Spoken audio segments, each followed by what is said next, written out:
안녕하세요. 준이는 꾸준히입니다. 오늘은 살아가다 방향을 잃었을 때 제가 어떤 선택을 해왔는지 이야기해 보려고 합니다. 살다 보면 가끔 내가 어디로 가고 있는지 잘 모르겠을 때가 있죠. 저도 그런 순간이 있었고 돌아보면 크게 3번 정도였던 것 같습니다. 그때마다 저는 남들과는 조금 다른 선택을 했습니다. 첫 번째 순간은 익숙하고 좋은 환경을 두고 굳이 특목고를 선택했던 순간입니다. 중학교 3학년 때였습니다. 공부, 운동, 친구 관계 등 모든 면에서 참 만족스러운 상황이었습니다. 그래서 당연하게 그 친구들과 함께 바로 옆에 있는 고등학교로 진학할 생각을 하고 있었습니다. 그런데 담임 선생님께서 특목고 지원을 제안해 주셨습니다. 주변에서는 이런 말들이 많았습니다. 어차피 일반고 가도 상위권일 텐데 굳이 갈 필요가 있냐? 내신 잘 받아서 좋은 대학 가는 게 낫지 않겠냐? 저 역시 굳이 익숙한 걸 버릴 이유가 있나? 그런 생각이 되게 컸습니다. 그런데 결국 저는 특목고에 지원하는 선택을 했습니다. 가보지 않은 길이었고 솔직히 두려움이 컸습니다. 그럼에도 한편으로는 거기에는 내가 아직 모르는 의미가 있지 않을까라는 생각이 들었습니다. 결과적으로 특목고 진학 이후 쉽지 않은 시간이 이어졌습니다. 아직도 기억이 나는데요. 첫 번째 중간고사에서 저는 232등을 했습니다. 전체 340명 중에서요. 중학교 때는 항상 전교권이었던 저에게 꽤 큰 충격이었습니다. 친구 관계도 마찬가지였습니다. 연고 하나 없는 지역에서 모든 걸 제로부터 다시 시작해야 했으니까요. 학기 초에 중학교 때부터 친했던 친구들끼리 몰려다닐 때 저는 아는 사람이 단 한 명도 없었습니다. 되게 외로웠던 기억이 있는데 그럼에도 그 선택 덕분에 저는 처음으로 내가 어느 위치에 있는지를 제대로 보게 되었습니다. 다 같이 치열하게 공부하는 분위기 속에서 결국 좋은 대학에 갈 수 있었고 31살이 된 지금까지도 함께 만나고 있는 10명 정도의 친구들이 곁에 남아 있습니다. 지금의 제가 그때의 저에게 한마디를 해줄 수 있다면 익숙함을 포기한 선택은 항상 너의 바운더리를 넓혀줬다 라고 말해주고 싶습니다.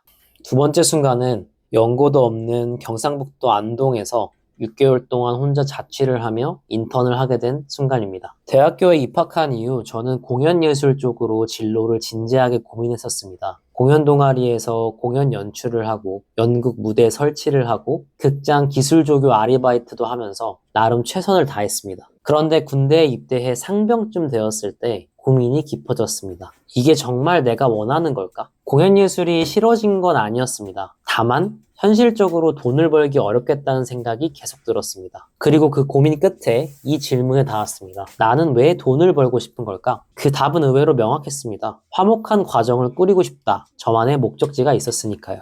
군대를 제대 후 복학을 했지만 목표 없이 시간을 보내며 고민은 더 깊어졌습니다. 그리고 여름방학 하나의 결심을 하게 됩니다. 제 주위의 대부분의 친구들은 대기업 취업에 도움이 되는 스펙을 하나씩 쌓아가고 있었습니다. 복수 전공을 하거나 아니면 대기업 인턴을 위한 인턴을 준비하거나 그런 선택들이었습니다. 그런데 저는 연고도 없는 지역에서 6개월 동안 인턴을 하는 프로그램에 지원했습니다. 솔직히 말하면 도망이었을지도 모릅니다. 어쩌면 도망이 맞았을지도 모르겠습니다. 그럼에도 남들의 페이스에 저를 맞추기보다는 나는 어떤 페이스가 맞는 사람일까 그걸 고민해보고 싶었습니다. 그렇게 저는 안동에서 인턴 생활을 하게 됐습니다. 그리고 그 경험을 통해 저는 한 가지를 알게 되었는데요. 나는 낯선 환경에 잘 적응하고 그 과정에서 성장하는 사람이라는 사실을 알게 되었습니다. 세 번째 순간은 바로 지금인데요. 사회의 정답이 더 이상 저에게 의미가 없다는 걸 깨달았고 1년의 육아휴직을 결정한 순간입니다. 31살의 저는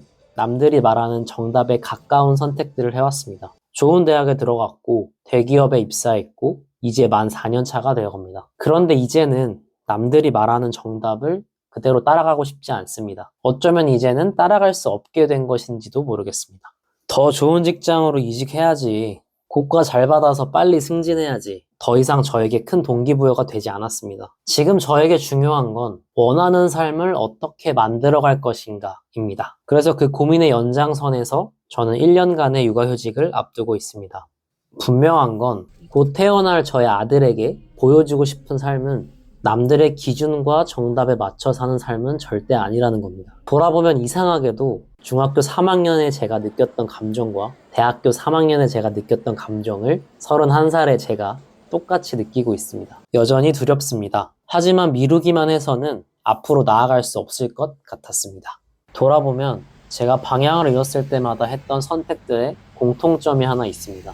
남들이 가는 길보다는 조금 더 내가 원하는 길을 선택하는 것. 앞으로도 방향을 잃는 순간은 계속 오겠지만 그래도 미래의 제가 지금의 저처럼 비슷한 선택을 할 수 있도록 지금의 저는 최선을 다해 살아보려고 합니다. 이 방법이 정답이라고 말하고 싶은 건 아닙니다. 다만 방향을 잃었을 때 저는 저에게 가까운 쪽으로 선택을 해왔습니다. 여러분은 어떤 선택을 해왔는지 또는 지금 어떤 고민을 하고 있는지 편하게 남겨주세요.